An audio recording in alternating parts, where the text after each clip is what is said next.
Thank you for the invitation and the opportunity to attend this conference. And I apologize for not being able to attend yesterday. I'm sure there were a lot of interesting presentations.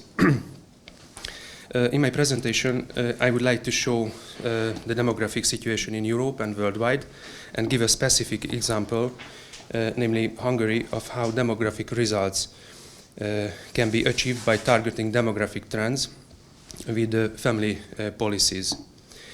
According to demographic literature, the most important factors in population change are birth, namely fertility, death, mortality, and migration. Population statistics show the change in the country's population number and its composition by sex, age, and marital status.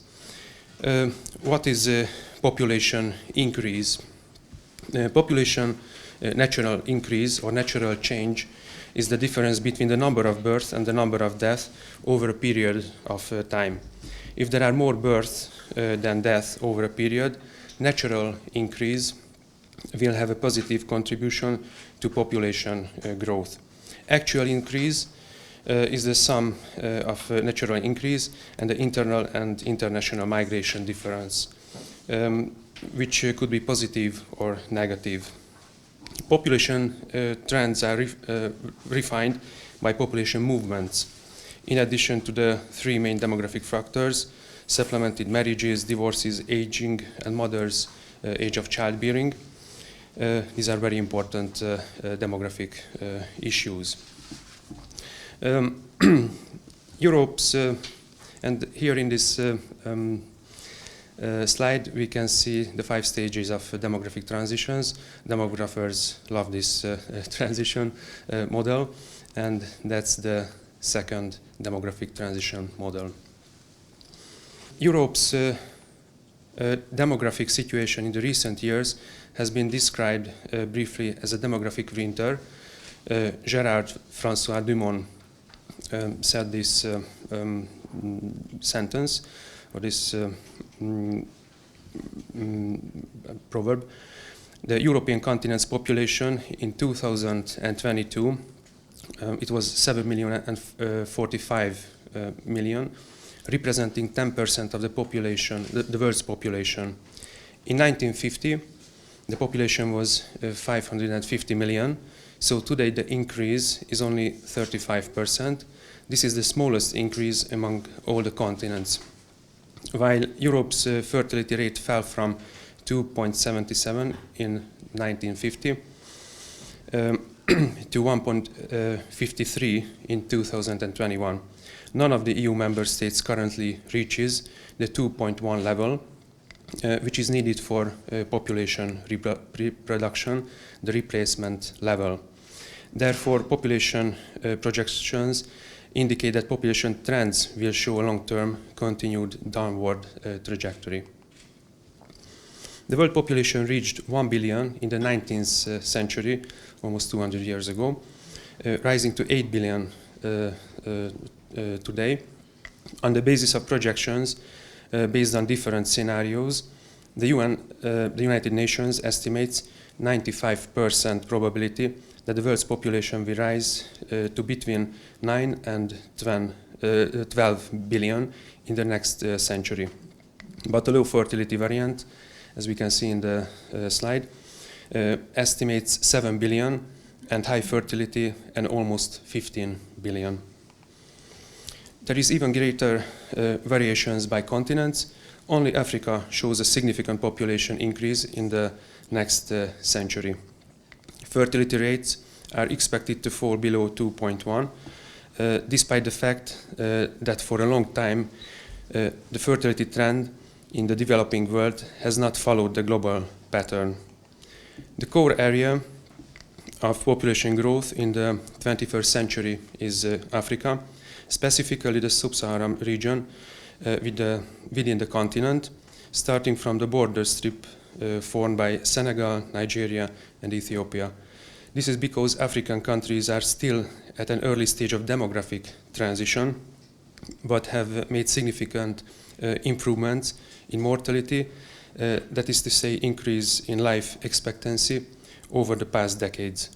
While fertility, although declining, is still high at above 2.1 children per woman. One of today's biggest challenge is the demographic change caused by population growth in developing countries and aging and consequent population decline in the developed countries. In addition to impact of aging on society, it places a huge burden directly on families and individuals. Among the growing number of elderly people, there is an increasing number of widows and widowers living alone. This particularly affects women who have reached a higher life expectancy. The gap between life expectancy is a good health, and life expectancy at birth is a good indicator of the likely length of chronic disease in our lives. The proportion of young people in the population has gradually declined in the recent period worldwide. But in Hungary we can see that the Radko grandchildren born in Hungary in the mid-1970s showing an increase in the 1990s in contrast to the declining trend in the Hungarian population observed worldwide.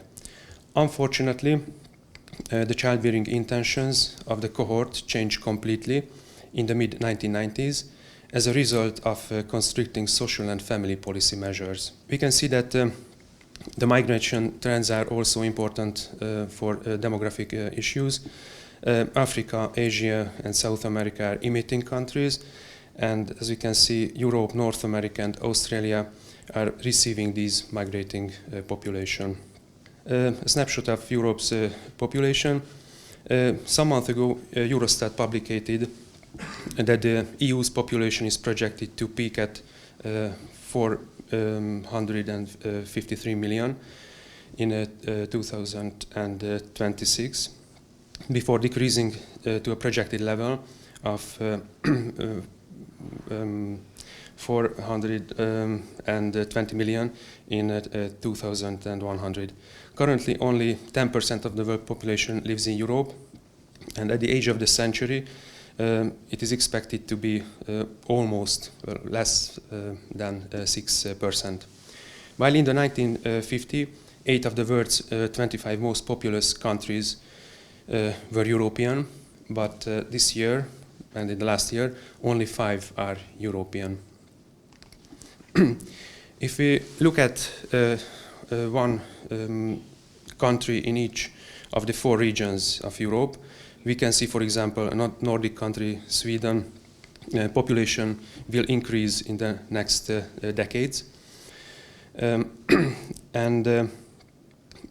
France won't change, a Western country. Italy and Hungary will decline. That's a very interesting population trend and scenarios. I used these 4 countries because these are the 4 parts from Europe. Natural increase and decrease, life, birth, and death are also important. Europe's population grew naturally until 2012. Since then, it would be a natural decline if net migration would not have pushed the EU countries to a growing trajectory. Demographers like age pyramids or pyramids. On the right pyramid that shows Europe's population is determined by an increasing number of older people and decreasing number of young people. In Hungary, on the left, a large group of Radko children and their children, Radko grandchildren, determine the age distribution. What is important to highlight is that Hungary lacks a cohort of Radko great-grandchildren in the beginning of the 21st century. But what is significant from demographic and social point of view is that the decline in birth rates has stopped since 2011, and we see a stable population about 90,000 childbirth per year. Fertility rate is expected to reach 1.65 in Europe at the end of the century. This is a baseline projection, and it is lower than the replacement level, which is 2.1. And the previous mentioned 4 countries from 4 different regions, fertility are expected to vary between 1.5 and 1.8. The average age of mothers at childbearing is a determining factor of fertility. The later a woman has her first child, the later the child's sibling is born. Unfortunately, in many cases, these postponed or desired children are not born. In Hungary, the average age at which mothers have children was 30 years in 2021, while France had reached such a relatively high average age in 2010. Sweden reached this level in 2001, and Italy is reached this level almost 25 years ago. Postponed childbearing entails many risks for the mother and the child, which are detailed in medical literature. There is an interesting demographic phenomenon, the birth of twins, which can be observed immediately in Europe whenever childbearing is postponed. More twins are born as the average age of mothers have children is pushed forward. An aging society is characterized not only by increasing the life expectancy, but also by declining presence of younger generation. Here we can see how the life expectancy varied in the last decade. The Hungarian demographic trends are out of line. If we take a look at the past decade, the fertility rate increased, marriage rate doubled, divorces decreased, and the number of live births stay stable. The abortion rate declined, child poverty rate halved, and female employment rose. It should emphasize that the increase in the number of births in Hungary was accompanied by an increase in the number of marriages. And while 48% of children were born out of wedlock in 2015, in 2022 the proportion of children born in wedlock increased to 75%, the highest in the past 25 years. It is a demographic fact that the female population of childbearing age is decreasing in Hungary, but this decreasing cohort had more children than the previous cohort, so the number of births remained sustainable. Marriage rates differ considerably across European and OECD countries. In some countries, including Ireland, Italy, Portugal, and Spain, crude marriage rates are very low. But we can see some other countries such as Hungary, Latvia, Lithuania, and Turkey, and the rates are higher than the average in these countries. In the past decades, declining rates of marriage have been accompanied by increases in the rates of divorce. In comparison to 1970, for example, current crude divorce rate is in most OECD countries are generally high. All except 5 OECD countries with available data, Estonia, Hungary, Latvia, Slovenia, and the United States, have crude divorce rates that are higher now than they were in the 1970s. According to Kopp Institutefor Demography and Famlies, where I work, we see that behind the improving Hungarian demographic trends, the targeted and predictable family policy measures has a significant effect on childbearing and families. The result of measures that provide answers to various demographic issues is even the strengthening value of the institution of marriage. We have a small brochure, and we collected the family policy measures in the past decade. There are several targeted family policy measures which affect the demographic situation. In the 2024 Hungarian budget, family support has been increased 3.5 times compared to the 2010, which is the highest in Europe at 3.9% of the GDP. According to OECD, Hungary has the third highest tax breaks for families proportional to GDP in 2019. After Germany and France, Germany has the highest family support by tax.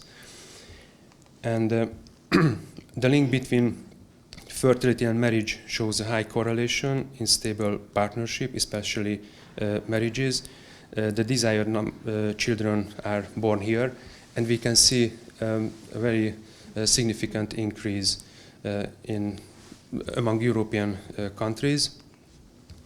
And the total fertility rate is also correlating. There is a very strong correlation between marriage and childbearing intentions. According to Kopp Institutefor Demography and Famlies estimations on official statistical data, we estimated if the fertility rate had remained the 1.23 fertility rate, which was the lowest in the past 10 decades, more than 160,000 fewer children would have born in the past decade. That's a huge number, a big city in Hungary. And I would like to summarize this presentation. Europe is undergoing a major demographic transformation. Europe's demographic weight in the world population is declining and less than 10%. And the fertility rate, which is very important, can't reach the replacement level. And the birth rate and the number of marriages decline. In this situation, Hungary has a different way of demographic issues. We can see a large increase in childbearing and marriages. And the conclusion is that the population trends changing very slow, and these are clear for the next decades. Therefore, there are different policy measures, in other words, cures for demographic challenges. And staying with this picture, cures, disease, medicines, the Hungarian medicine contains family-friendly and targeted family policy measures, protection of families and family values, and respect for tradition and life. And I thank you for your attention.